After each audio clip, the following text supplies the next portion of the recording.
Hey folks, high and low here. I'm going to do just a quick overview of my emergency go bags. You can call them bug out bags or end of the world bags or poop hits the fan bags or whatever. But basically it's what you want to have with you, in my opinion, for emergencies where services are cut off and you may need to leave your house or even use them sheltered in place. But they have the essentials for getting you through maybe the first 3 days, 4 days if you stretch it. And it's not going to have everything in there to keep you going for months at a time, but it's enough to get you centered and regrounded after an emergency and make sure you guys are doing okay for a little while. And so I have these set up for me, my wife, and my kids. And it's based around your needs for water, fire, shelter, food, sanitation, with some tools thrown in there to help you get all those things. And I have 2 bags there. One's mine, one's my wife's. And they both weigh about 25 pounds, 25, 26 pounds. So they're, if roads are down and you're having to be on foot, they're eminently carryable. You can carry those around for a while without getting fatigued. So 25 pounds is an okay load. Not going to kill you. All right, let me break these on out. And again, if you're experienced at this kind of stuff, I'm sure you've got lots of pointers. By all means, let me know. If you're kind of new to this stuff, hopefully you'll learn something, but maybe even the experienced folks will get a diamond in the rough here and there. So feel free to leave your comments. I'd appreciate anything to help me refine these and get them going. And we'll break the bag out and see what's in it. So I'm just going to start from the back molly pouch here and go forward.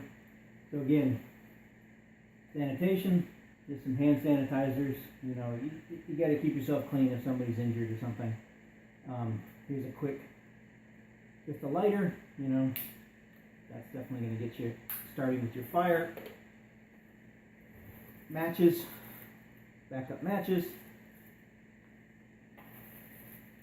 And this is a little Altoids tin that I have converted into a buddy burner. Basically, it's cardboard wrapped inside this little container with some melted paraffin wax on it, and this will provide you with a little bitty stove to cook water or food on.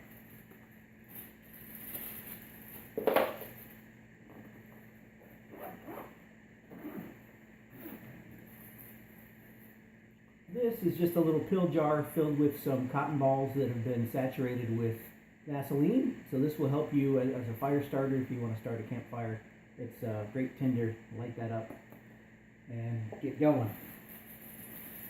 This is a little button compass and a magnesium block with a sparker on there.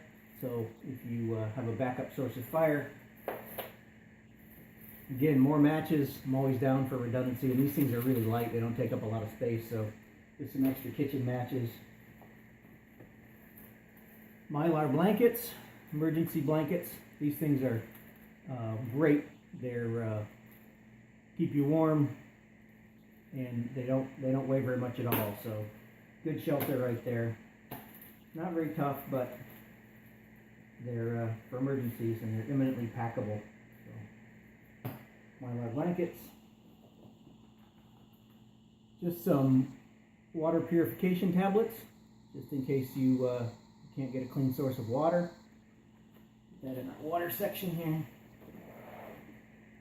More hand sanitizer. This is sort of an interesting thing as an emergency option. Ready Man makes these, and it's just a little stamped metal kit that has fish hooks and saw and some other survival tools in there, and I'll do a separate review of this later because it's kind of an interesting little thing. Whoop. And it's tough. And I also have a little magnifying glass here as a fire starter. It's a little flexible, thin plastic magnifying glass you can use as a fire starting option on a sunny day. So stick that over here in that tool section. Here.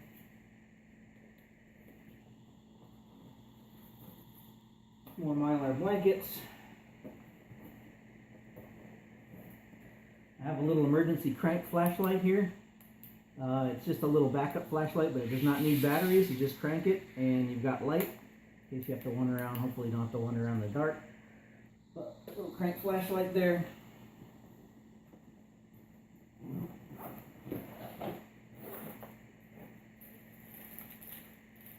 Power bar.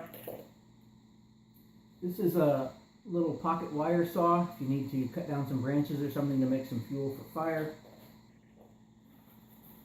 I have another, believe it or not, another magnesium fire starter.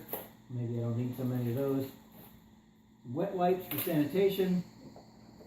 I have a multi-tool here. Multi-tool. I have a nice camping knife in case you need to camp. This also has a glass breaker on the end of it in case you need to break in or out of your car, in case somebody's trapped in there.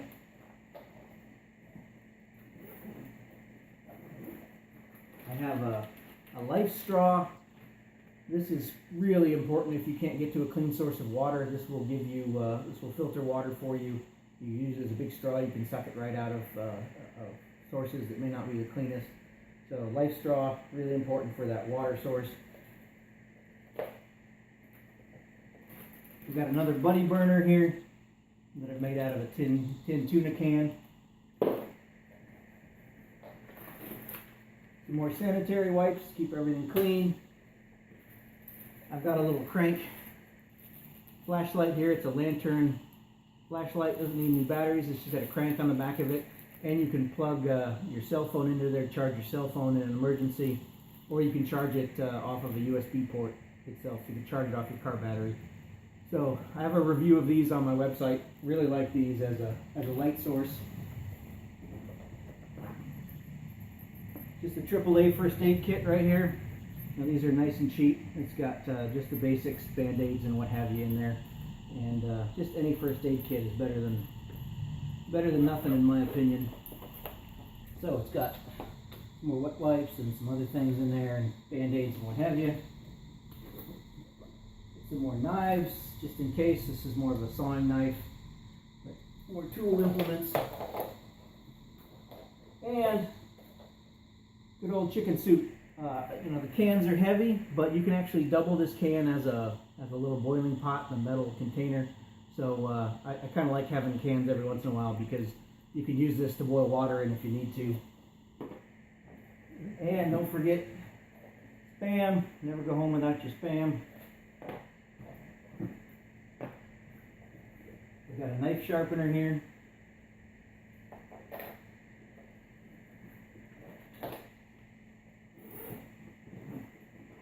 This is a little portable Esbit stove.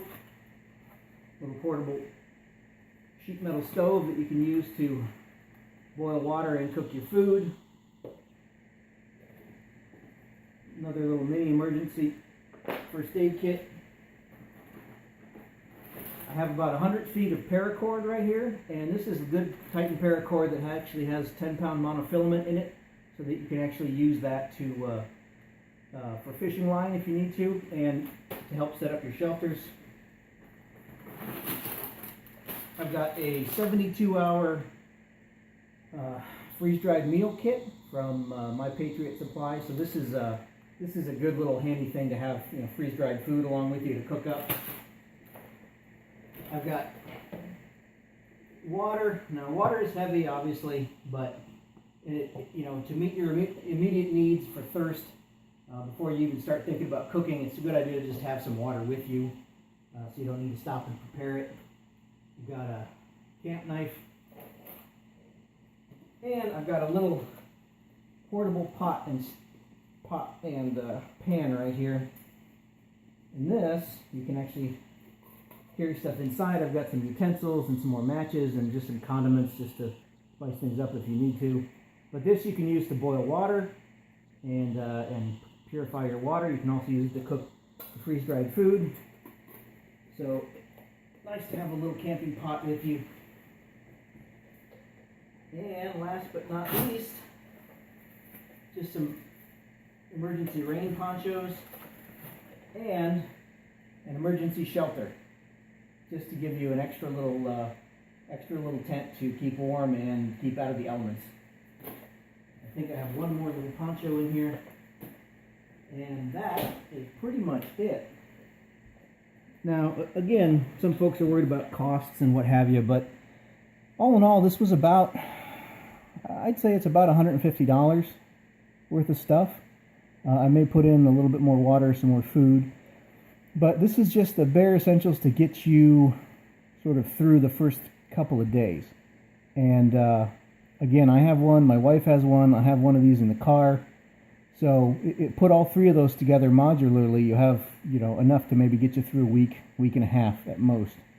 So, hopefully after a couple days, after a real emergency, things will settle down. But again, if you have any comments, please let me know, and hopefully this gave you some food for thought. And I appreciate you watching.